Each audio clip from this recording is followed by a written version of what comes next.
The first thing the Orolith Mandate did to any species it found was take away its name. Keeper Senet Oru had performed the rite 400 times in his long life, and he had never once seen it fail. He stood now in the naming vault of the War Temple Unbroken Word, a hall of black glass 9 kilometers deep, and he watched the lights of a new fleet gather at the edge of the chart. He was not afraid. He had no reason to be afraid. In 30,000 years the Mandate had unsaid the name of every people it met, and a people without a name could not hold a line, could not hold a thought, could not hold itself together long enough to fight. That was the whole of the Mandate's power, and it was enough. They did not build the largest guns. They did not field the deepest fleets. They held the true names of things, the deep sounds under a creature's skin, the word a star answered to, the syllable a ship was born with. And when a keeper spoke a true name backward in the naming vault, the thing that owned it forgot how to be itself. Crews drifted, engines cooled, whole worlds lay down in their fields and stopped. Senet had unsaid the name of the Tessine. He had unsaid the name of the Oru, who had once owned 1,100 sons. He had stood in this vault and spoken the deep word of a war that had lasted 1,000 years, and watched the war simply stop, both fleets going still, as the syllable that held them unwound in his mouth. He was very old, and very good at his work, and he had begun to believe the work could not be done badly. Then the humans came, and they had a habit no keeper had ever seen before. The humans named their ships out loud. Senet first heard of it from a survey column far down the reach, a frightened report that he almost did not read. A human warship had crossed into Mandate space without permission and without apology. When the survey column hailed it and demanded its registry, the ship did not give a number. It gave a name. It said the name plainly, on an open channel, in the clear, the way a child says its own name. This vessel is the Hold the Line, and it spoke the name as though the name were a thing the whole galaxy was welcome to know. The survey column thought it was a trick. Names were power. You did not give your name away to strangers. You guarded it the way you guarded your throat.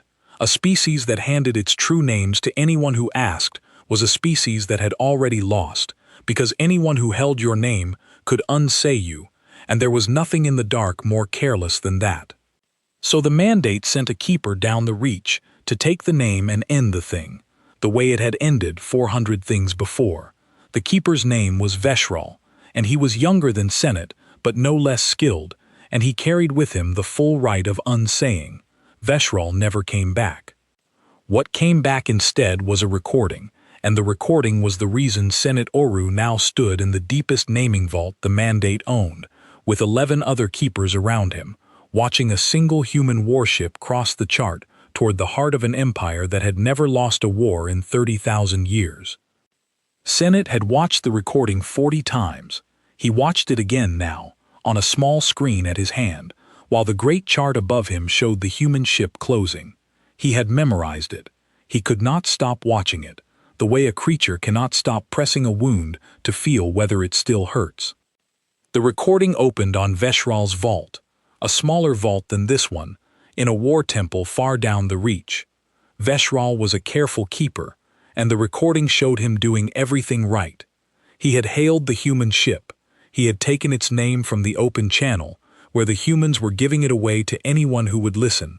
He had carried the name down to his vault and turned it over in the old way, searching for the deep word beneath, and the recording caught the moment his face changed, the moment he reached for the hidden bottom of the human name and could not find it.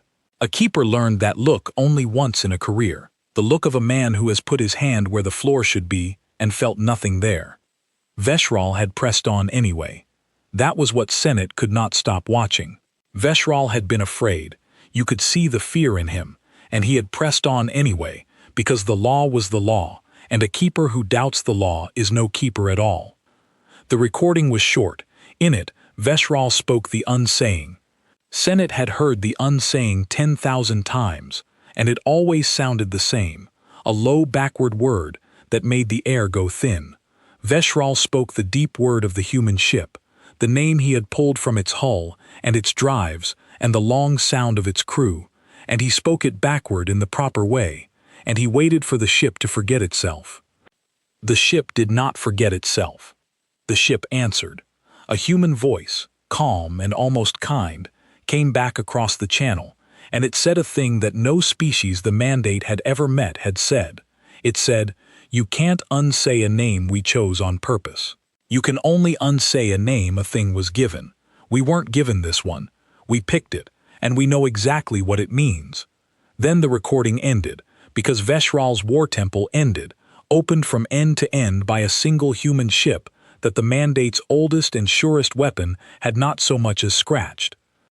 Senate Oru watched the human warship close on the unbroken word, and for the first time in 400 namings he did not know the word he would need. He told himself it did not matter. He told himself the right was the right, and the human ship had a name, and every name could be unsaid. He told the 11 keepers around him to ready the deep vault and bring up the full choir, every keeper in the temple, the whole unsaying said at once and at full strength. No single species had ever stood against the full choir, not the Tessine, not the Oru, not the 1,000-year war. He was Senate Oru. He had unsaid 400 names. He would unsay this one. The human ship spoke first. It came across every channel at once, on the deep band the Mandate kept for itself, the band no outsider had ever broken into in 30,000 years. The voice was steady. It did not boast. It read like someone reading off a list they had read many times before. "This is the human warship Hold the Line," the voice said. "Behind us are 9 more. We named all of them ourselves. We named them after the day we almost died and didn't. You took the names of 41 peoples on this reach. We have those names. We learned them. We're going to give them back." Senate Oru, keeper of the unbroken word, unsayer of 400 names, stood in the deepest vault his empire owned, and he raised the full choir against a single ship. And the ship began to teach him why humans say their names out loud. To understand why the unsaying did nothing, you have to understand what the Mandate believed a name was. The Mandate taught that every living thing carried a true sound under its skin, given to it at birth by the order of the universe, the way a stone is given its weight. A creature did not choose this sound. It was simply the sound the creature was. A keeper who learned that sound, who heard it deep enough and held it long enough, could speak it backward and unmake the creature's hold on itself. This was not magic. It was law. The Mandate had ruled 30,000 years on the simple truth that nothing can fight when it has forgotten the word for what it is. Senate Oru had built his whole life on that law. He had heard the deep word of a Tessine queen and spoken it backward and watched 10,000 of her warriors lie down in their ships. He had heard the word of a star that an enemy fleet used to find its way home, and he had unsaid the star, and the fleet wandered until it died. He believed the law the way other creatures believe in the floor under their feet. So when the human ship crossed the chart and gave its name freely, Senate did what any keeper would do. He took the name. It was easy. The humans were shouting it on every channel. He held the sound of the words "Hold the Line," and he turned them over in the old way, looking for the deep word underneath, the true sound the humans had been given at birth. There was no deep word underneath. That was the thing he could not explain to the 11 keepers around him, and the thing that would, in the end, undo the entire Mandate. He turned the human name over and over, and found nothing beneath it but the human name. There was no secret sound, no given word, no birth syllable hiding under the chosen one. The humans had said exactly what they meant, and meant exactly what they said, and there was nothing else there to unsay. It was as if he had reached for the hidden bottom of a well and found that the well had no hidden bottom, that the water he could see was all the water there was, and that it went down forever anyway. The full choir was ready now, 11 keepers and Senate at their head, the deepest naming vault the Mandate owned, the unsaying said at full strength by 12 voices at once. Senate had stood in this vault only twice before. The first time, the choir had unsaid an entire species, the Oru, 1,100 suns gone quiet in a single afternoon. The second time, it had unsaid a wandering threat from beyond the reach, a thing of fire that had no proper name, and the choir had given it one only to take it away. The vault remembered both. The black glass still held the cold of it. Senate raised his hand. The choir began. They sang the human name backward. They sang Hold the Line in the deep reversed tongue, 12 voices braided into the one unsaying, and the air in the 9-kilometer vault went thin and cold the way it always did, and far out on the chart the human warship should have gone still. The human warship did not go still. It answered the choir. This was the second thing the mandate could not explain, and the second thing Senate Oru would carry to the end of his days. The ship answered, and it answered in kind. A signal came back up the deep band, and it was not a weapon and not a shield. It was a sound. The humans were singing too. They were singing the name forward.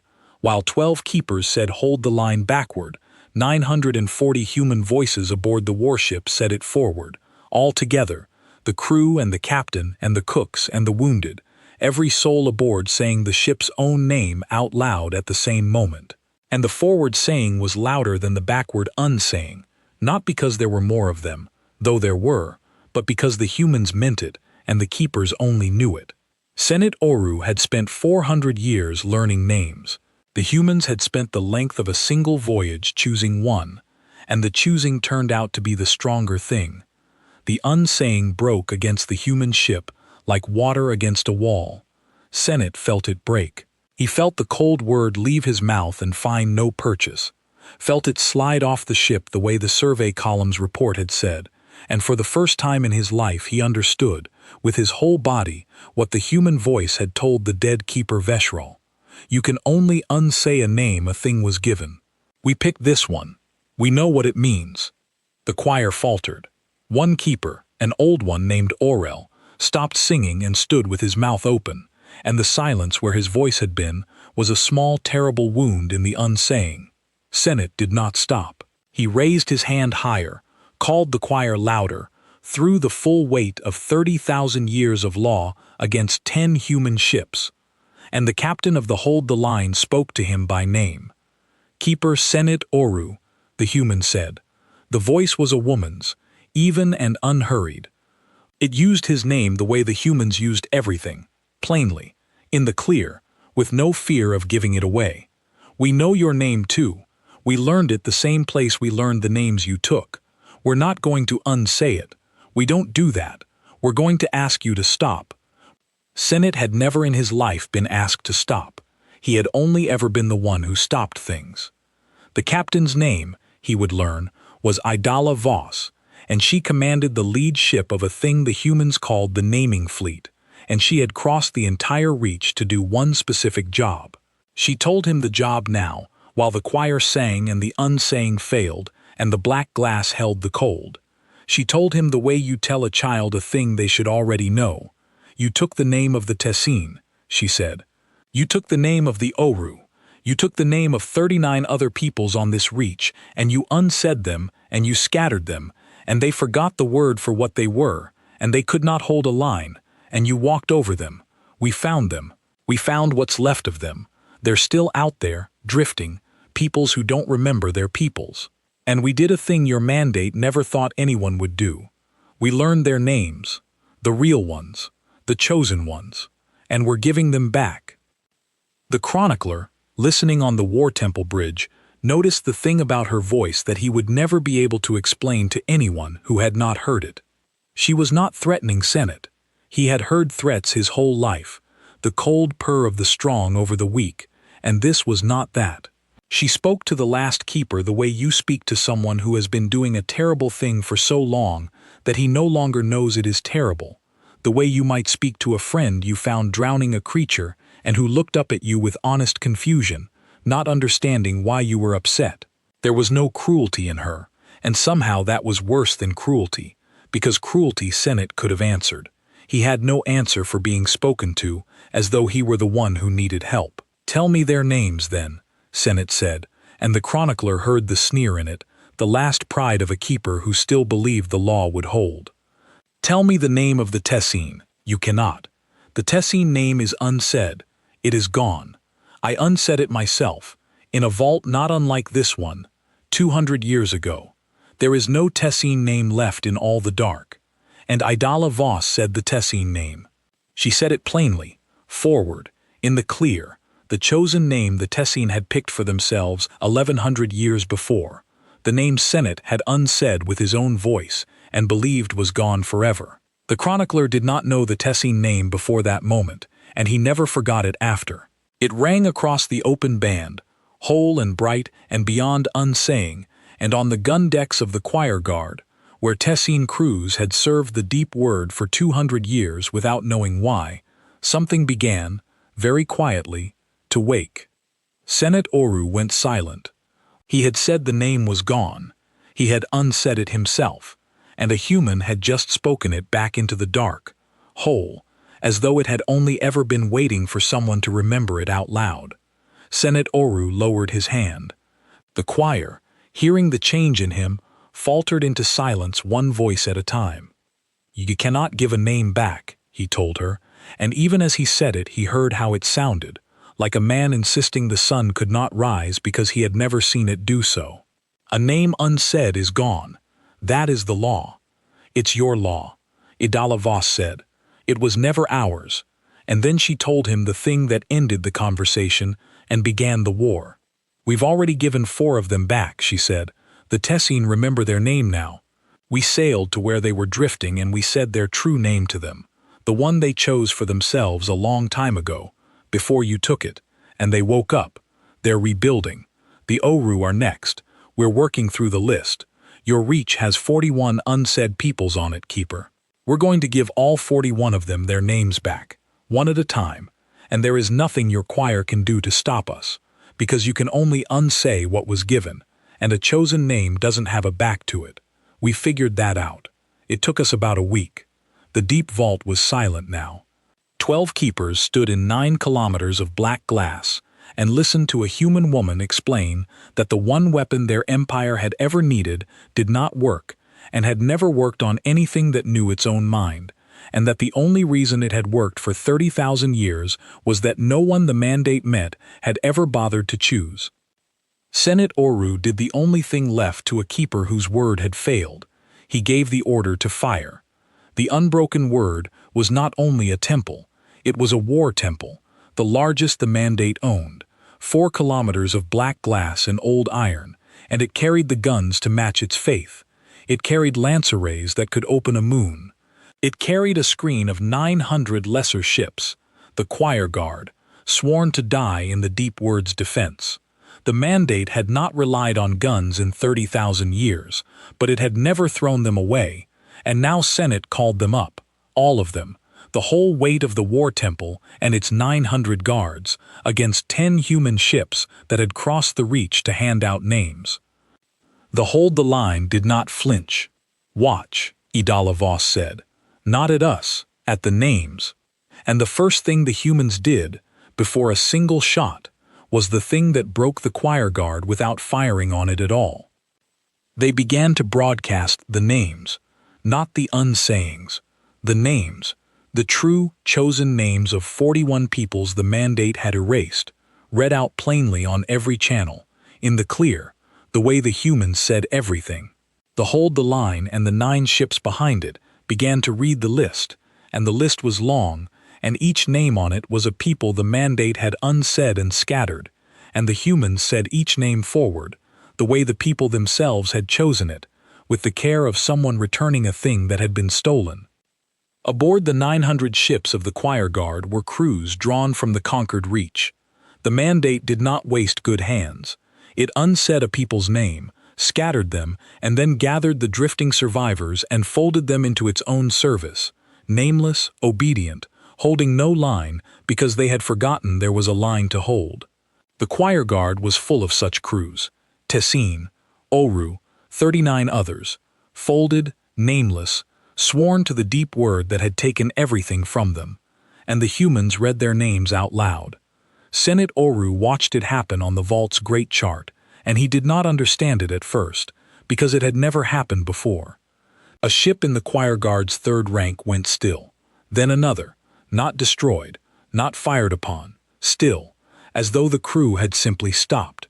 He thought, for one wild moment, that the humans had learned the unsaying after all, that they were unsaying his own guards. Then the still ships began to turn. They turned away from the unbroken word. They turned toward the human fleet, slowly, the way a creature turns toward a voice it has not heard in a long time and had stopped hoping to hear. Aboard those ships, crews who had served the deep word for 100 years without knowing why they served, who had held no line because they had forgotten the word for themselves, heard their own true names read out in the clear by a stranger who had crossed the galaxy to say them. And they remembered. The Tessine in the third rank remembered they were Tessine. The Ohru on the gun decks remembered they were Ohru. One by one, ship by ship, the choir guard remembered what it was, and a people that remembers what it is cannot be made to fire on those who returned its name.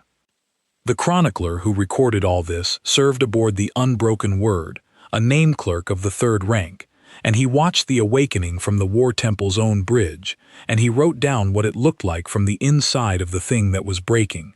He wrote that the gun decks of the choir guard fell silent in a wave, the way a field of grain goes still when the wind drops, rank by rank, ship by ship, the silence rolling out from the human fleet toward the War Temple like something poured. He wrote that the crews did not cheer and did not weep, not at first. They simply stopped, each one of them, in the middle of whatever the deep word had set them to do, as though they had all heard, at the same moment, someone calling them in from a great distance by a name they had forgotten they answered to. He wrote about one ship in particular, because he could see its bridge on the War Temple's screens. It was a choir guard cruiser, crewed by Ohru, a people who had once owned 1,100 suns and now owned nothing, not even the word for sun. The chronicler watched the Ohru bridge crew freeze when the humans read the Ohru name.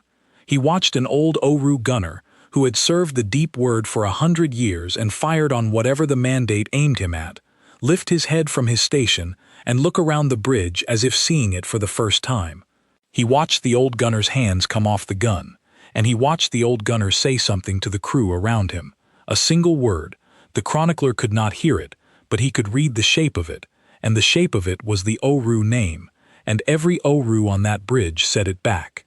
Then the cruiser turned away from the War Temple, and its guns went cold, and the chronicler understood that the mandate had just lost a ship it had owned for 100 years, and that it had lost the ship not to a weapon but to a word, and that there was no defense in all the mandate's law against a people remembering its name. Senate Ohru stood in the deepest vault his empire owned, and watched 900 ships of his own guard go quiet, turn, and remember. He understood, finally and fully, the thing the human captain had been trying to tell him. The mandate had not ruled by taking names. It had ruled by making sure no one ever got their name back. The humans had crossed the reach to break that one rule, and they had brought, behind the hold the line, 9 more ships, every one of them named on purpose, every one of them carrying the chosen names of the unsaid dead, and they were going to read every name on the list, and there was no word in 30,000 years of law that could stop a name from being given back. Senate gave the order to fire anyway. It was all he had left. The unbroken word fired its lance arrays at the hold the line, the full weight of a war temple that could open a moon. And here the humans showed the second face of why they named their ships, the face that was not mercy and was not kindness, and was simply the plain hard truth of a thing that has decided what it is. The hold the line held the line. It did not dodge, it did not run. It took the full lance of the unbroken word, on a screen that the mandate's instruments could not read, a screen the humans had built around the simple, stubborn fact of the ship's own name, and the lance that could open a moon broke against it and scattered into the dark. The ship did not so much as roll. Across the deep band, Idala Voss's voice came back, and it was not angry, and that was the worst of it. "That's the line," she said. "We named the ship after it. We don't move off it. You can fire that again if you want. It'll do the same thing. We have all the time it takes." Senate Ohru, 400 namings, 30,000 years of law standing behind him, looked at the chart where his guard had remembered itself and his guns had failed, and a single human ship sat unmoved in the wreck of his certainty, and he did the thing a keeper is never supposed to do. He asked a question. How, he said, on the open band, where the whole reach could hear a keeper of the unbroken word ask a thing he did not know. How do you give a name back? Tell me how. And Idala Voss, captain of the Hold the Line, told him. She told him the whole thing, plainly, in the clear, because the humans were not afraid of anyone holding their knowledge any more than they were afraid of anyone holding their names. She told him because she wanted him to understand.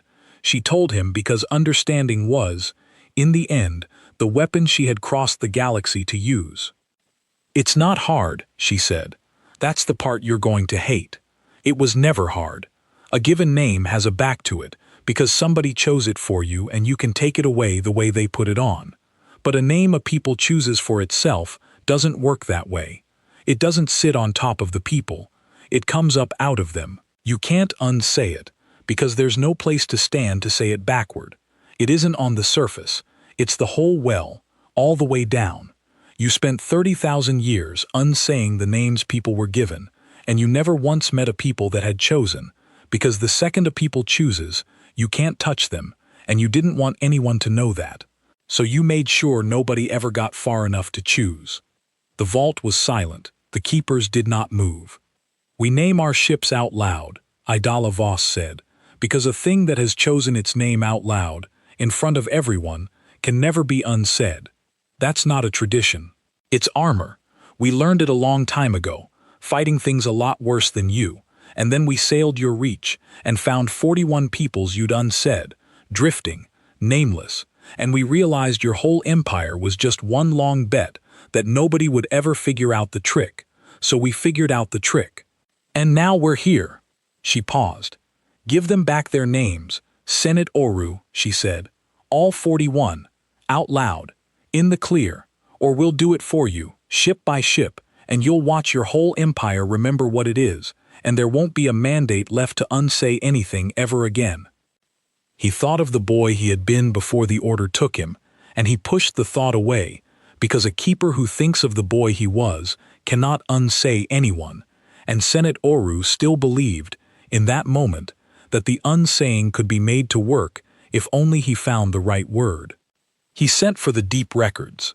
The unbroken word held the oldest archive in the mandate, the true names of every people the order had ever taken, kept in a vault below the choir vault, in a cold so deep that no sound carried in it. Senate went down to that vault himself, while the human fleet read the list of the freed outside, and he searched the records for any species that had ever chosen its own name, any people that had ever stood up in the clear and declared what it was, so that he might learn how the choosing was done, and find, beneath it, the seam where an unsaying could be slipped in. He found none. In 30,000 years of records, in 400 takings, the mandate had never once met a people that had chosen. Every name in the archive was a given name, a name put on from outside, by parents, by elders, by the slow weight of a world's first tongue. The peoples of the galaxy had carried their names the way they carried their hearts, without ever once deciding to, and so every one of them had a hidden bottom, a place where a keeper could stand and say the name backward, and so every one of them could be unsaid. Until the humans had chosen, and the archive had no entry for the chosen, because the mandate had never imagined a people would do such a reckless thing as decide, out loud, in front of everyone, exactly what it was. Senate Oru stood in the coldest vault in the galaxy and understood, for the first time, the size of the gap in his knowledge. The mandate had ruled 30,000 years and had never once asked the only question that mattered. It had never asked what would happen if a people chose. It had been so certain no one ever would that it had built its entire power on the certainty, and now 10 human ships had crossed the reach and made the certainty a lie, and there was nothing in the deepest archive in the universe that could tell Senate what to do about it. He went back up to the choir vault. The keepers were waiting. The human fleet was still reading names outside, still freeing the conquered, still growing, and Senate Oru, who had unsaid 400 peoples and never once doubted the law, gave the order to try one more time, because a keeper who has built his whole life on a law does not set it down at the first crack, but tries the law harder, hoping the crack was in him and not in the law. The choir sang again. The unsaying failed again. The hold the line sat unmoved on the chart, and Idala Voss did not even bother to answer the second attempt, and that silence, the silence of a thing that did not consider the unsaying worth a reply, told Senate more than any answer could have. He understood that he had two choices, and that both of them ended the mandate, and that the humans had crossed the entire galaxy to make sure of exactly that.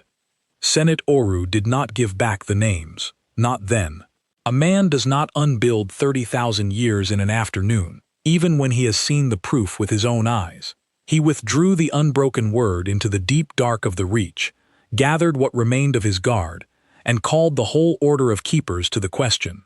There were 900 keepers in the mandate, and they had never once gathered, because 900 unsayers in one place was a weapon too terrible to risk on anything short of the end of the Empire. This was the end of the Empire, so they gathered. While they gathered, the naming fleet kept working. This is the part the chroniclers of the Reach would tell for the rest of time, the part that no mandate record would ever fully admit, and it is told here as it happened.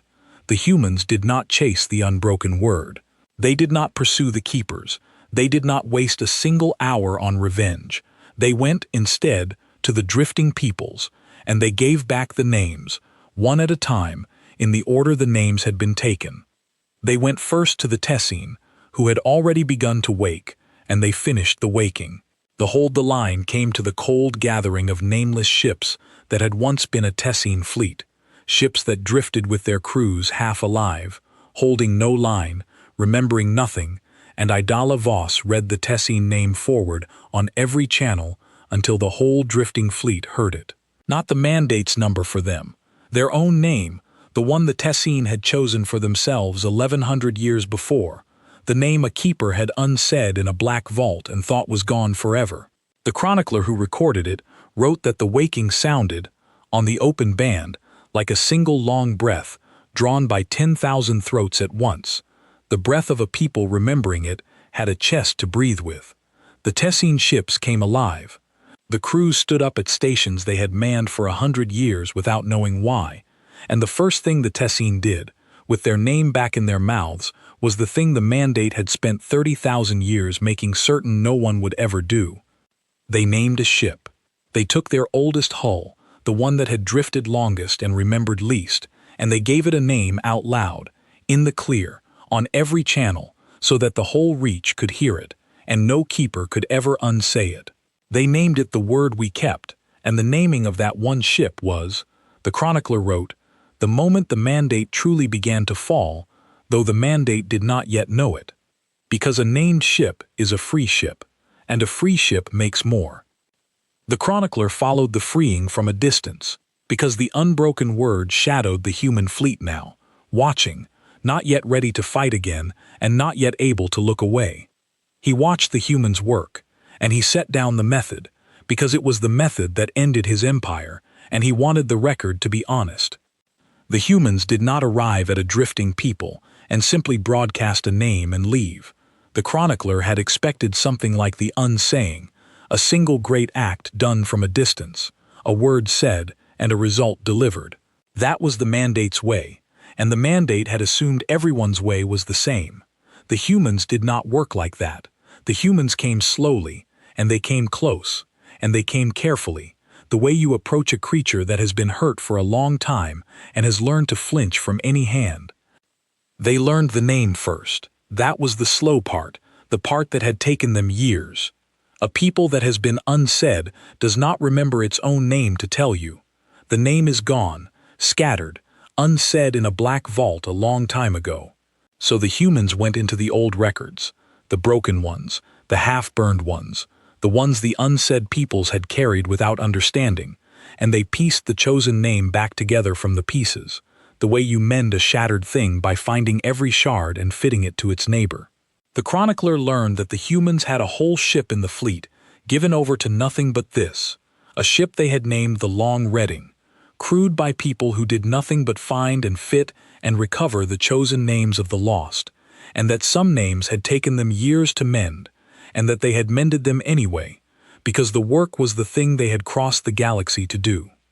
Only when the name was whole did they come close and say it, and they said it gently, the chronicler wrote, the first time, not loud, not as a weapon.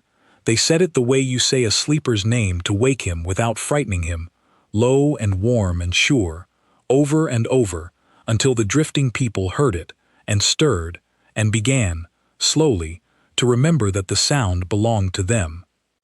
The naming fleet went on, to the Oru, who had owned 1,100 sons and forgotten the word for son, to the Auran, who had been gardeners and forgotten growing, to the Civel, the Mott, the quiet shoals, peoples the mandate had unsaid so long ago that the records of their taking had themselves been forgotten. The humans had found them all. That was the thing Senate Oru could not stop thinking about as the 900 keepers gathered. The humans had not only learned to give names back, they had done the patient, unglamorous, enormous work of finding everyone who had ever lost one. They had sailed the whole reach, every cold drifting gathering of the nameless, and they had built a list, and the list was 41 peoples long, and they were working through it in order. Each name given back made the mandate smaller. Each freed people named a ship, and each named ship was a hull the unsaying could never touch, and the untouchable hulls began to gather behind the naming fleet, not because the humans asked them to, but because a people that has just gotten its name back tends to want to be near the ones who returned it. By the time the 900 keepers had gathered, the naming fleet was no longer 10 ships. It was 10 human ships and 400 freed hulls, every one of them named out loud, every one of them beyond the reach of the deep word. And it was still growing, because the humans were still reading the list, and the list still had names on it. The gathering of the 900 keepers was itself a thing the galaxy had never seen, and the chronicler, who was permitted to witness it because the order needed clerks, set it down in full. The keepers came from every corner of the mandate, from war temples and vaults and silent stations scattered across 30,000 years of conquest, each one carrying the deep word, each one a mouth that had unsaid peoples without number. They had never gathered before. The law of the order forbade it, because 900 unsayers in one place was a danger to the very fabric of things, a weapon so large that to assemble it was to admit the empire was ending. So the assembling of it told the whole reach that the mandate knew it was ending, even as the keepers refused to say so out loud. The chronicler watched them come, the oldest and surest voices the order owned, and he watched them link their vaults into one great instrument, 900 chambers of black glass joined across the dark into a single throat, and he was afraid, because he had served the mandate his whole life, and he did not want it to fall, and he could feel, in the cold gathering of the 900, that it was about to. The keepers debated what to unsay. Some wanted to unsay the human captain, Idala Voss, to reach into her and pull out the deep word of her and end the naming fleet at its head. But there was no deep word of Idala Voss to pull out, because she, like her ship, had chosen her name, said it out loud, meant it, and so had no hidden bottom for an unsaying to grip. Some wanted to unsay the freed peoples again, to take back the names the humans had given, but a name given back is given by the people to themselves, chosen now, declared now, out loud, and so it too had no back to it any longer. The freed could not be unsaid twice, the choosing had sealed them. So the keepers reached for the only target left, the only thing that, if unsaid, would close the door the humans had opened forever. They did the only thing 900 keepers could do. They built the largest unsaying ever attempted. They called it the last word. 900 keepers in 900 linked vaults, the whole order singing as one. The unsaying said at a strength no single species had ever survived. Not the Oru, not the 1,000-year war, not anything. And they aimed it not at a name, but at an idea. They were going to unsay the word, naming itself. They were going to reach into the deep tongue and pull out the very act of choosing, so that no people anywhere could ever choose a name again, so that the trick the humans had found would be sealed away forever, and the mandate could go back to ruling a galaxy of the given. It was a terrible plan, and it might even have worked on anyone else. The humans heard about it the way the humans heard about everything, plainly, because the keepers were proud and could not resist warning the galaxy what was coming. And Idala Voss brought the Hold the Line and the whole growing naming fleet to the edge of the deep dark where the 900 vaults had gathered, and she did not attack. She talked. She talked to the 900 keepers the way she had talked to Senate Oru, plainly, in the clear, on the open band, and she said a thing that the chronicler set down word for word because it was, in the end, the hinge the whole war turned on. "You can't unsay naming," she said. "I want you to really hear that, because you're about to spend everything you have finding out. Naming isn't a word in your deep tongue. It isn't a thing you can reach down and pull out. Naming is what a mind does when it decides it's real. You can unsay a name a thing was given because somebody put that name on from outside, and what's put on from outside can be taken off from outside. But the act of choosing comes from inside. There's no outside to it. You can't stand anywhere to say it backward, because it isn't on the surface of anything. It's the inside of everything that's alive." The 900 vaults sang anyway. They had no other answer. They sang the last word, the unsaying of naming itself, the strongest unsaying ever raised in 30,000 years, and the deep dark went thin and cold for 1,000 light years in every direction, and the chronicler who recorded it from a great distance wrote that the stars themselves seemed to dim, as if the universe were holding its breath to see whether the act of choosing could be unchosen. It could not. The last word reached for naming and found nothing to grip, the same way Senate's choir had reached under Hold the Line and found no deep word beneath the chosen one, because the humans had told the simple truth. Naming was not on the surface of the living, it was the inside of the living. And the unsaying, which could only ever work on the surface, on the given, on the put on from outside, slid off the inside of every mind in the galaxy and found no purchase anywhere, and broke, and scattered, and failed. But the 900 keepers had put everything into the last word, everything, the full strength of the whole order, spent in a single unsaying, and when it failed it left them empty.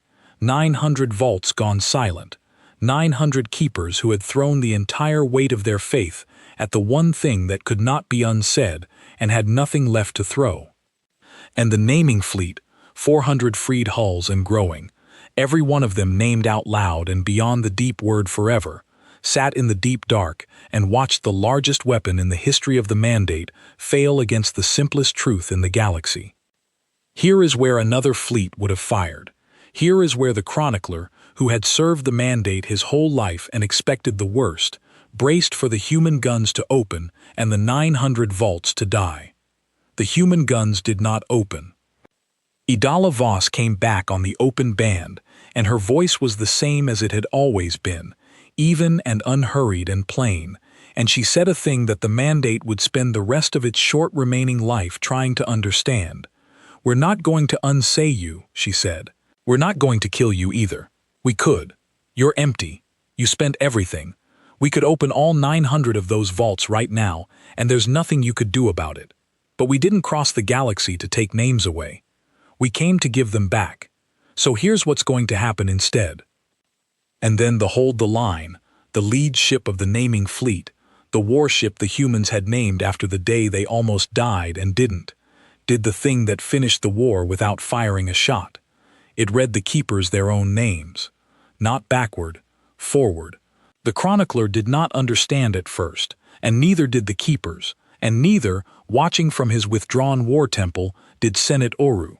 The humans had learned the true names of the keepers, the chosen names each keeper had carried before he joined the order, the names from before they had given themselves over to the deep word and become unsayers of others.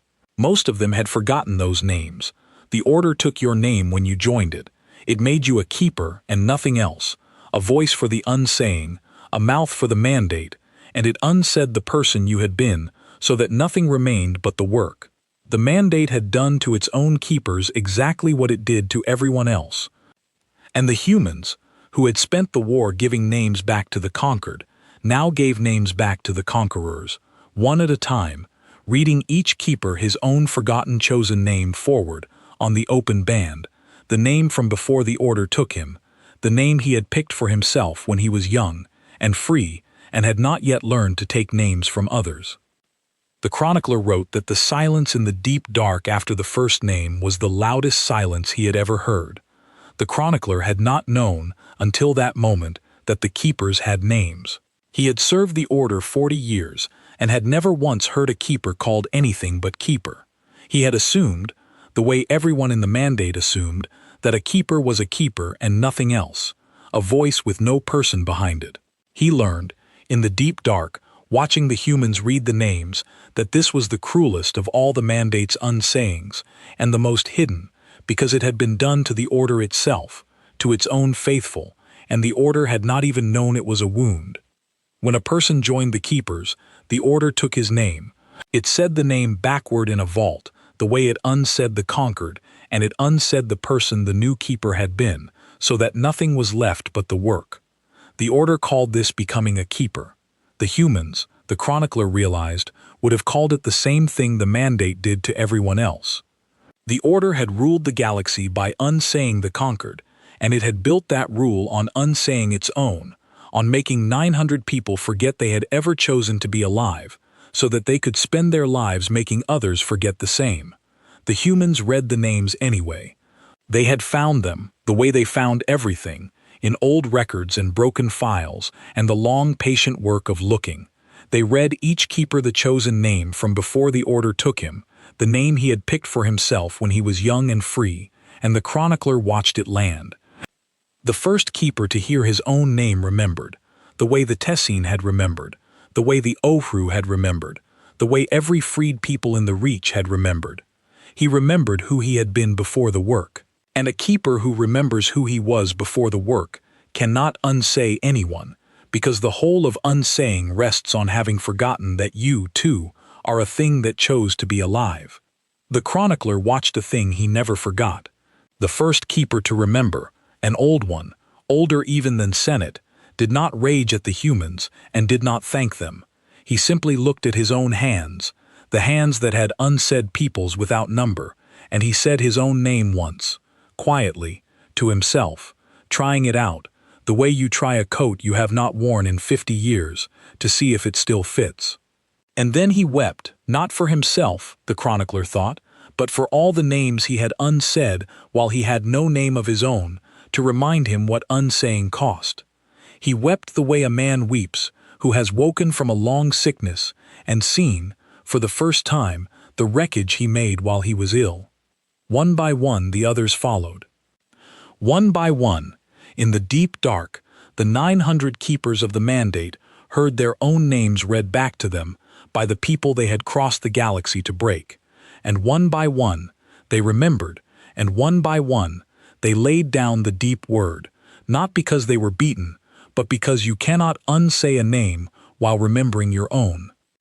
All except one, Senate Ohru, withdrawn in his war temple at the edge of the dark, heard the humans begin to read the names of his order, and he understood what was coming, and he did the one thing the humans had not expected and could not, for a moment, answer. He stopped his own ears. Senate Ohru stopped his own ears, and for 3 days he held the deep word against the whole human fleet alone. It was, the chronicler wrote, the most stubborn thing he ever witnessed. The order had laid down the unsaying. 900 keepers had heard their own names and remembered who they were, and could no longer bring themselves to unsay anyone. But Senate Ohru would not hear his name. He sealed the war temple. He shut every channel. He sat in the deepest vault of the unbroken word, with the deep word ready in his mouth, and he refused to let the humans read him the name they had crossed the galaxy to give him. Because Senate Ohru had unsaid 400 names, and he knew, better than any keeper alive, what it cost to give one back. He knew that the moment he heard his own chosen name he would remember the boy who had chosen it, and the boy who had chosen it had not wanted to take anything from anyone, and Senate could not bear to meet that boy across 400 unsayings. It was easier to stay the keeper. It was easier to hold the deep word and not remember. A name given back is a mirror, and Senate Ohru did not want to see what was in the glass. So he held the line of his own forgetting, alone, in the dark, for 3 days. And the hold the line held its line outside, and waited. This is the thing the mandate never understood about the humans, and the thing the chronicler came to understand only at the very end. The humans were not in a hurry. They never had been. They had crossed the entire reach at a patient, unhurried pace, giving back names one at a time, and they brought that same patience to the sealed war temple of the last keeper. They did not breach the temple. They did not unsay it, because they did not unsay anything. They did not fire, because they had not crossed the galaxy to kill a stubborn old man in the dark. They sat outside the unbroken word, the hold the line, and 400 freed hulls and growing, and they kept the line, and every few hours Idala Voss spoke to the sealed temple on the open band, not knowing if Senate could hear, telling him plainly, and without anger, that his name was waiting whenever he was ready to hear it, that there was no clock on it, that they would wait as long as it took. "We named our ship Hold the Line," she said, on the second day. "You think that's about not retreating. It is, partly, but it's mostly about this. It's about staying somewhere hard, for as long as it takes, until the thing you came to do is done. We're not going anywhere, Senate Oru. We can hold this line for 100 years. Can you hold yours?" The chronicler was aboard the unbroken word through all 3 days, and he watched the old keeper hold his line of forgetting, and he wrote that it was a terrible thing to see a powerful creature work so hard to stay smaller than it was. Senate sat in the sealed vault with the deep word in his mouth, and he did not eat, and he did not rest, and he spoke to no one, because to speak was to risk hearing, and to hear was to risk remembering. He kept the temple dark, he kept the channels shut. He held himself in the one small frightened place where he was still only a keeper, where the boy who chose his own name could not reach him, and the chronicler understood, watching, that Senate was not defending the mandate any longer. The mandate was already gone. Senate was defending the only thing he had left, which was the comfort of not having to look at what he had done. On the morning of the 3rd day, the chronicler did a thing that ended his own service and began his long life as a teller of this story. He went to the sealed vault, and he spoke to Senate Oru through the door, and he said the thing a clerk is never permitted to say to a keeper. He said, "I have served you 40 years, and I have never once heard you called by a name. I do not think you remember you have one. The humans say a name said out loud cannot be unsaid. I think you are afraid that yours can. I think you are afraid that if you hear it, you will find there is nothing under it, and you will be unsaid the way you unsaid the 400. But I have watched the freed wake, and I will tell you what I saw. There was no unsaying in it. There was only a people remembering it was real. That is what waits for you, old man. Not an ending, a remembering. You have nothing to be afraid of but the years you spent making others afraid." Senate Oru did not answer, but the chronicler wrote that the deep word, which had been a low constant pressure leaking under the vault door for 2 days, went quiet for the first time, as though the old keeper had stopped, just for a moment, to listen. On the 3rd day the freed peoples came. This was not the humans' doing. The chronicler was careful to record that. The humans had not asked. The Tessine came on their own, in the word we kept, the first ship they had named with their returned name. The Oru came, who had owned 1,100 sons. The Arun came, and the Civil, and the Mott, and the Quiet Shoals, and all the freed peoples of the Reach, dozens of them now, every one of them named out loud, and beyond the deep word, and they gathered around the sealed war temple of the last keeper, and they did a thing the humans had taught them by example. They read Senate Oru his name. The chronicler watched them gather, and he wrote that it was the strangest army he had ever seen, because it had not come to attack. Dozens of peoples, hundreds of ships, every one of them named out loud and beyond the deep word, drew up around the sealed war temple of the last keeper in a great slow ring, and they brought no weapons to bear, and they opened no guns. They had come to say a name. The Tessine came in the word we kept, the first ship they had named with their returned name. The Oru came in a hull they had named the 1,100 Sons, after the worlds the mandate had taken from them, so that the loss itself would have a name said out loud and could never be unsaid either. The Arun came, and they had named their ship the Garden That Remembers. Every freed people came with its ships, and every ship had a name, and the names themselves were the whole story of the war, written across the dark in hulls. The chronicler understood, looking at that ring of named ships, that the humans had not built a fleet. They had taught a galaxy a habit, and the habit had built a fleet on its own. The humans had not commanded the freed to gather. The freed had gathered because that was what you did. Now, when someone was lost in the dark and afraid to hear their name, you came and you said it, gently, over and over, until they remembered. The humans had done it for the Tessine. The Tessine had learned it from the humans. And now the Tessine, and all of them, did it for the last keeper of the empire that had unsaid them. All of them. Every freed people the mandate had ever unsaid, the people's senate himself had broken with his own voice, in his own vault, gathered around his sealed temple and read him, forward, in the clear, the chosen name he had carried as a boy before the order took him. They had learned it from the humans, who had learned it from the long patient work of finding everyone who had ever lost a name. The Tessine read it. The Oru read it. The very people's senate had unsaid now said his own true name back to him, not as revenge, because there was no anger in it, but because they understood now, all of them, what the humans had taught the whole reach. The only way out of the dark was to give a name back, even to the one who had taken yours. Senate Oru, sealed in the deepest vault of the unbroken word, with the deep word ready in his mouth and his ears stopped against the whole galaxy, heard his own name. He could not help it. The freed peoples did not say it on a channel he could close. They said it on every channel there was, and on the deep band the mandate had kept for itself, and on frequencies the keepers used to hear the universe think, and there was no door in the unbroken word old enough or deep enough to keep out the sound of 41 peoples and 10 human ships saying one boy's chosen name all together. He heard it, and he remembered. The chronicler was aboard the unbroken word, and for this, one of the few mandate records of the moment that survived, and he wrote it down exactly. When Senate Oru heard his name, he did not weep, and he did not rage, and he did not break.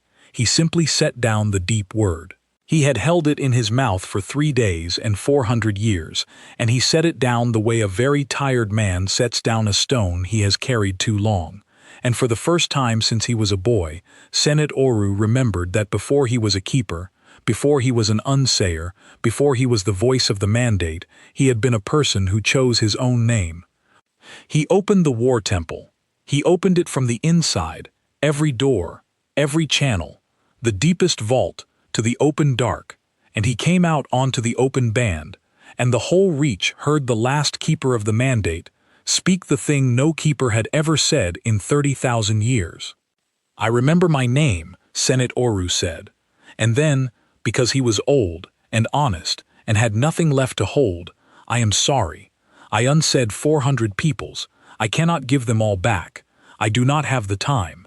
And Idala Voss, captain of the Hold the Line, answered him plainly, in the clear, the way she had answered everything. "You don't have to," she said. "We already did. We found all 400, Senate. Not just the 41 on this reach. All of them. The whole list, going back as far as your records go. Every people your order ever unsaid, in every dark corner you ever scattered them to. We've been reading names for a long time. We started before you ever heard of us. You're the last one on the list." The chronicler set down his pen at that, because he understood, finally, the size of the thing the humans had done. The naming fleet had not come to the reach to break the mandate. Breaking the mandate was a thing that happened along the way. The humans had come to read 400 names, the whole long roll of everyone the mandate had ever unsaid in 30,000 years, and they had been at the work for longer than the mandate had known humans existed, sailing the dark corners of the galaxy, finding the drifting nameless, learning the chosen names from whatever scraps remained, and giving them back, one people at a time, with the patience of a thing that had decided what it was and would not be moved off it. They had named their fleet for the work, every ship a chosen name, said out loud, beyond unsaying, and they had named the lead ship Hold the Line, because the line they were holding was the oldest line there was, the one that ran between a people that remembers its name and a people that has forgotten, and they had held it across 400 peoples and 30,000 years and the whole width of the galaxy without once moving off it. Senate Oru understood it too, and the last keeper of the mandate did the only thing left to a man who has set down the deep word and remembered his name. He asked to help. "There are records," he said, "deep records. Names the Order took so long ago that even we forgot we had them. Names from before the 41, names from before the 400. If you are reading the whole list, you will want them. I can give them to you. It is the only thing I have left worth giving." And so the last keeper of the mandate opened the deepest vaults of the unbroken word, not to unsay, but to remember, and he gave the humans the oldest records there were, the names of peoples unsaid so long ago that the universe had stopped grieving them, and the naming fleet added them to the list, because the list was never finished, because a thing that has decided to give names back does not stop when it runs out of the recent dead. The records Senate opened were older than the chronicler had imagined anything could be. They went down past the 400, past the founding of the Order, into a dark so deep that the mandate itself had forgotten it had a beginning.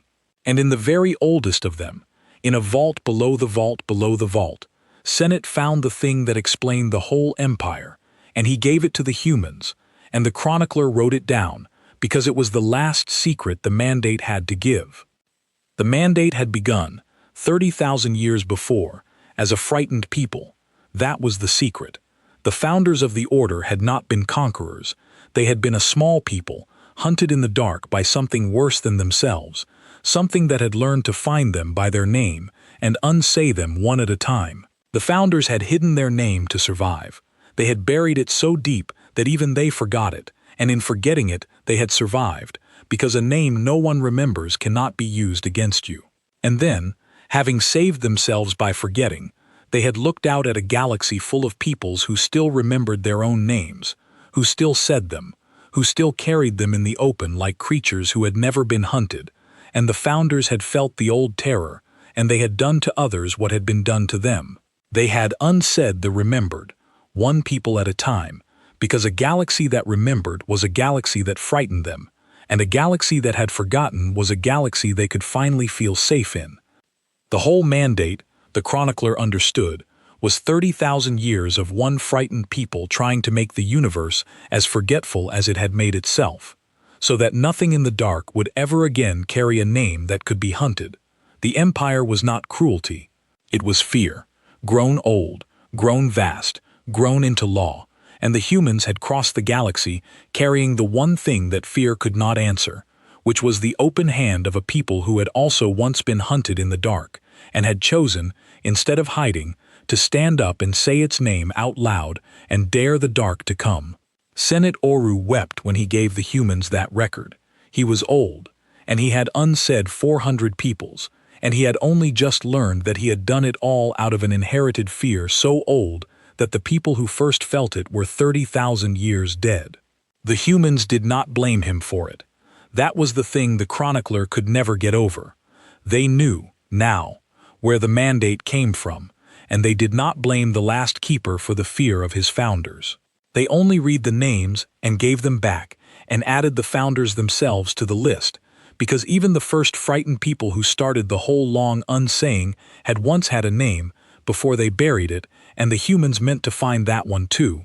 The mandate did not fall in a battle. The chronicler was always careful about this, because creatures who heard the story wanted there to be a battle, and there was not.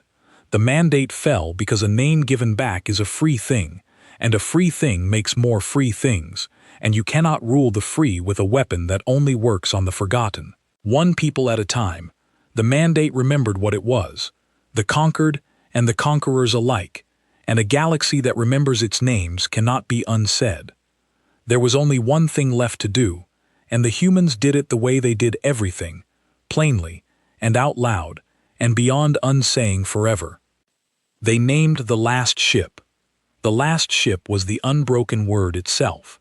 Senate Oru gave it to them, the great war temple of black glass and old iron, the place where he had unsaid 400 names, the heart of an empire that had ruled the galaxy by making sure no one ever got their name back. He gave it to the humans and the freed peoples, and he asked for one thing in return, and it was the only thing a man who has remembered his name ever really wants. He asked them to name it. So the chronicler watched, in the deep dark of the Reach, as 10 human ships and 41 freed peoples and the last keeper of the mandate gathered around the war temple that had broken the galaxy, and Idala Voss, captain of the Hold the Line, asked Senate Oru what the war temple should be called. "It is not my place to name it," Senate said. "I only ever unsaid. I do not know how to choose." "It's easy," Idala Voss told him, the way she had told him everything. "You spent your whole life saying that the hardest part was unsaying. It was never the hard part. Choosing is the hard part.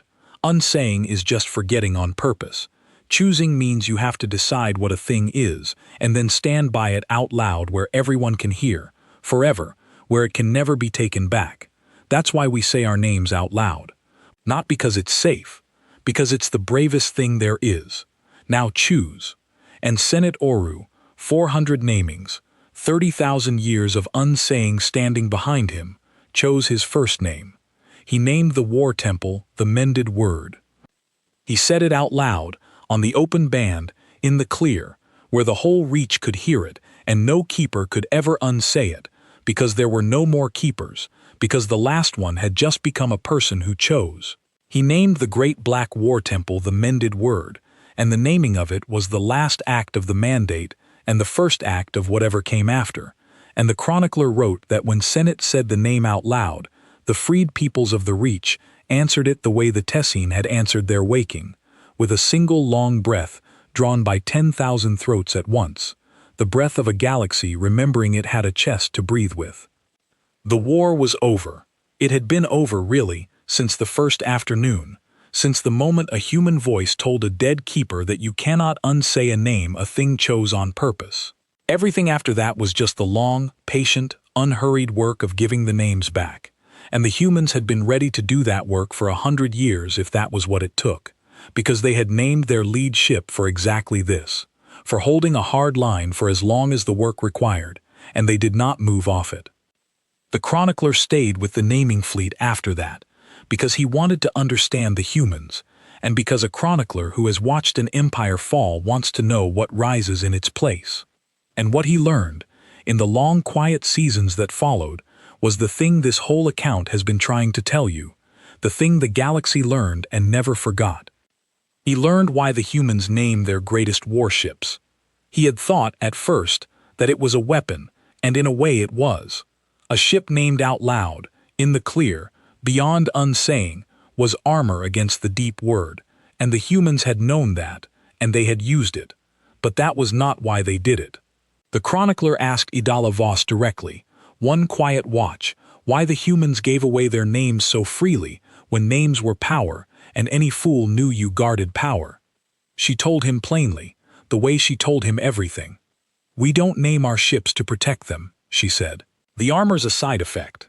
We name them because a ship is a promise, and a promise has to be said out loud or it isn't a promise. When we name a ship the Hold the Line, we're telling everyone aboard, and everyone who hears it, exactly what that ship is for, and exactly what it will not do. It will not move off the line. We say it out loud so we can't take it back, so that on the worst day, when it would be easy to run, the name is already out there in the clear, where everybody heard it, and we have to live up to it, because we said what we are." The chronicler thought about the mandate, which had ruled by never letting anyone choose, by keeping every name hidden where it could be reached and unsaid, by making sure no people ever stood up in the clear and declared what it was. He thought about 30,000 years of empire built on the simple, frightened secret that a thing which never chooses can never be held to anything, and so can be unsaid at will. And he understood that the humans had beaten the mandate not with a bigger weapon, but with the opposite of the mandate's whole idea. The mandate hid, the humans declared. The mandate ruled by forgetting. The humans ruled, if you could call it ruling, by remembering out loud. And in the end, the loud remembering was stronger, because there was nothing under it to unsay, because a thing that has chosen itself in front of everyone has no hidden bottom to reach for, because it is the well, all the way down, and it goes down forever. The chronicler pressed her on the danger of it, because he was old enough in the ways of the dark to see the danger. If a name said out loud could not be unsaid, he said, then surely an enemy could learn that name and use it some other way. Surely the humans were handing the galaxy a knife by saying their names in the clear. Surely there was a risk. Idala Voss told him there was, and that the humans had measured it long ago, and that they had decided the risk was worth it, and she told him why, and the why was the deepest thing the chronicler ever learned from the humans. A hidden name is safe, she said, the way a buried thing is safe. Nobody can reach it, but nobody can stand on it either. A people that hides its name can be unsaid the moment someone digs it up, because a hidden name was given, not chosen, and a given name always has a back. We learned that the hard way, fighting things in the dark that were very good at digging. So we stopped hiding. We brought our names up into the light, and we chose them, out loud, in front of everyone, and the choosing changed what they were. A chosen name said in the clear isn't a thing you can dig up and use, because there's nothing hidden about it. It's already as exposed as it can get. You can't surprise a people with a name they've been shouting for 1,000 years. You can only join them in saying it.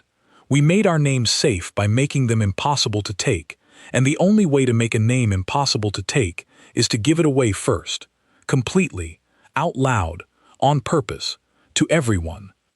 That, the chronicler wrote, was the whole of it. The mandate had ruled by hiding names where they could be reached. The humans had won by saying names where they could not.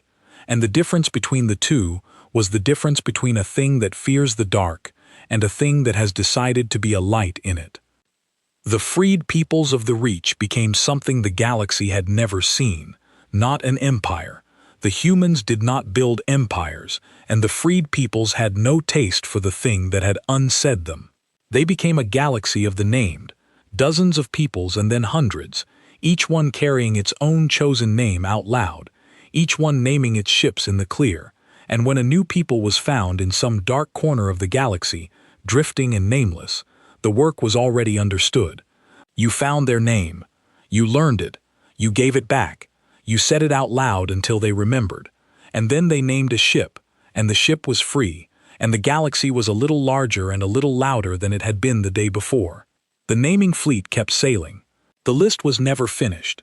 There were always more names in more dark corners, peoples the mandate had unsaid and scattered before the records began, peoples no one had grieved because no one remembered they had ever lived. The humans found them anyway.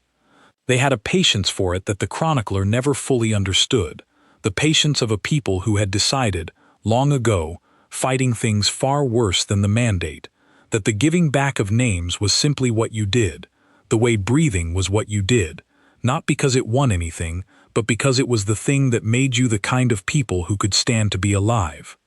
The chronicler asked Idala Voss once why the humans had bothered with the Reach at all. It was far from human space, far down the dark, a corner of the galaxy that owed humanity nothing and that humanity had no reason to want. The mandate had never threatened the humans.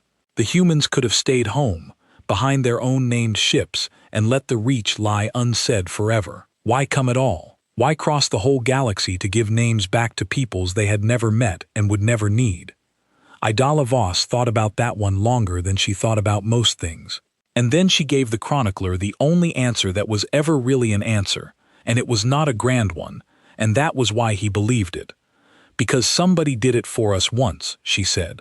A long time ago, when we were small and afraid and hiding our name in the dark like everybody else, something found us and taught us to say it out loud. We never met them again. We don't even know what they were, but they showed us the trick, and the trick saved us, and saving us cost them something, and they did it anyway, for a people they didn't know and would never need. So we do it too. That's the whole of it. You pass it on. You find the next people hiding in the dark, and you give them their name back, and you teach them to say it out loud, and then they go find the next ones. It's not a strategy. It's just what you do when somebody's done it for you. We named our ships after the day we almost died and didn't. And the reason we didn't die is that somebody taught us our name in time. The Reach was just the next people in the dark. There's always a next people. We'll be doing this forever. We named the fleet so we'd remember to.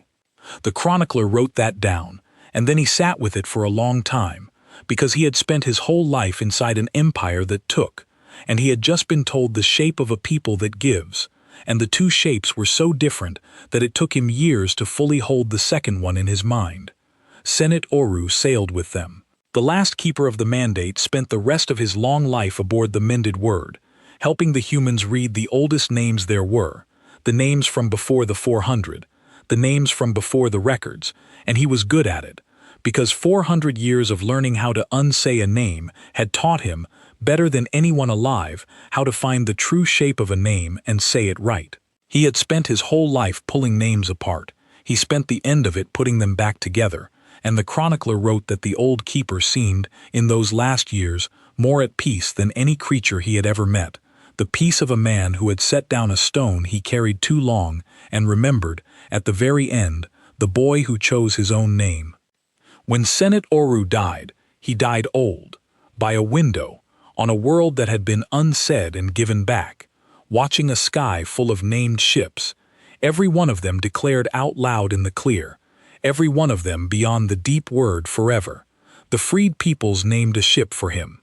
They named it the Last Keeper, and they said the name out loud, and the saying of it meant that Senate Oru, who had unsaid 400 names, would never himself be unsaid, because the humans had taught the whole galaxy that a name said out loud, in the clear, on purpose, is the one thing in all the dark that cannot ever be taken back. The Hold the Line itself, the chronicler came to know well, in the long years he sailed with the fleet, and he learned that the ship was not large. That surprised him most of all. He had imagined, before he saw it, that a ship which had ended the mandate must be a mountain of iron, vaster than the unbroken word, hung with guns enough to open 100 moons. It was not. It was a plain ship, a working ship, no larger than a choir guard cruiser, and its guns were ordinary guns, and it had no weapon aboard that the chronicler could point to and call the thing that beat the Empire. He asked Idala Voss once where the weapon was, the real one, the one that had broken the deep word, and she laughed, not unkindly, and she told him there was no weapon. There had never been a weapon. There was only the name, said out loud, and the promise the name carried, and the crew who lived up to it. The screen that turned the lance of the unbroken word was not a machine, she said. It was 940 people who had decided, together, out loud, that they would not move off the line, and a thing that 940 people have truly decided is harder than any iron. That was the whole secret. That was the weapon, a name, and the people who keep it. The chronicler thought about the mandate, which had built the strongest weapon in 30,000 years, and lost to a plain working ship with an ordinary set of guns, and he understood that the humans had never been fighting with iron at all. They had been fighting with the one thing the mandate had thrown away 30,000 years before, the thing the founders buried in the dark to save themselves and never dug back up. The humans had kept theirs. They had said it out loud and lived up to it, and that had turned out to be stronger than every gun in the galaxy, because a gun can be outbuilt, and a fleet can be outnumbered, but a name a people has chosen and declared and refused to move off cannot be out anything it at all. It can only be joined, or run from, and the mandate had tried to run, and there was nowhere in all the dark to run that the name would not follow. The chronicler lived a long time after that, and he told the story to everyone who would hear it, on every channel, in the clear, because he had learned from the humans that knowledge guarded is knowledge half dead, and that the only thing worth doing with a true thing is to say it out loud. He told it to peoples the mandate had never reached, peoples who had always kept their names hidden out of an old fear they could not name, and he watched them hear it and understand and begin, one at a time, to say their names out loud. And to every one of them, at the end of the telling, the chronicler said the same thing, because it was the heart of the whole account, and the lesson the galaxy had paid 30,000 years to learn. "The humans came to the Reach with 10 ships," he said, "and they did not have the largest guns, and they did not field the deepest fleets, and they ended an empire that had never lost a war in 30,000 years. They did it because they understood a thing the Mandate had spent its whole existence trying to keep secret. The Mandate believed a name was a chain you put on a thing from outside, to hold it, to own it, to unsay it when it grew troublesome. The humans knew a name was the opposite. A name was a thing you said out loud, on purpose, where everyone could hear, to declare what you were and bind yourself to it forever, so that no one, not the deepest keeper, not the oldest empire, not the dark itself, could ever tell you that you were not real. That is why they named their greatest warships," the chronicler said. "Not to hide them, to declare them. A human warship's name is a promise the humans make out loud, in the clear, that they will not move off the line, that they will hold somewhere hard for as long as it takes, that they will give back what was stolen, and find what was lost, and say the names of the forgotten until the forgotten remember. The Hold the Line was named for that promise, and the Hold the Line held it, across 400 peoples and 30,000 years, and the whole width of the galaxy. It never once moved off the line. The Mandate had a single weapon," the chronicler said, "and it was the strongest weapon there had ever been, and it could unsay anything in the universe except one thing. It could not unsay a name a people chose for itself and said out loud and meant. And the humans had spent a long time fighting in the dark against things far worse than the Mandate, learning exactly that one thing, and they had crossed the galaxy to make a frightened empire learn it too. So the galaxy learned why humans named their greatest warships. They named them out loud because a name said out loud cannot be unsaid. They named them on purpose because a thing that chooses itself has no hidden bottom to reach for. They named them in the clear, where everyone can hear, because the bravest thing a living creature can do is stand up in front of the whole dark and declare what it is and then refuse to be moved. And they named them after promises, after lines held and worlds saved and names given back, so that the name itself becomes a thing the crew must live up to, a thing said where it can never be taken back, a thing that holds them to the best of what they are on the worst of all days. The mended word still sails. The last keeper sails beside it.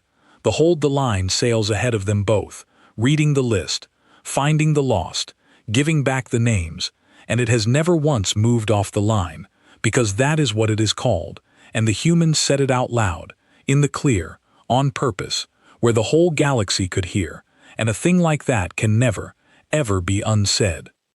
The chronicler died old, too, on a named world, under a sky of named ships, and the last thing he wrote, in the long account he left for everyone who came after, in the clear, where it could never be taken back, was the simplest line of all, the line that the whole galaxy carries now wherever the named ships sail. "Say your name out loud," he wrote. "Say it on purpose. Say it where everyone can hear, and no empire in all the dark will ever unsay you again." That was the gift the humans brought to the Reach, and it cost the Mandate everything, and it was worth more than every gun that empire ever feared. The humans gave the galaxy back its names, and the galaxy, which had spent 30,000 years hiding what it was out of a fear it had never been allowed to name, learned at last to stand up in the clear and say out loud and on purpose and forever exactly who it was. It learned that from a warship.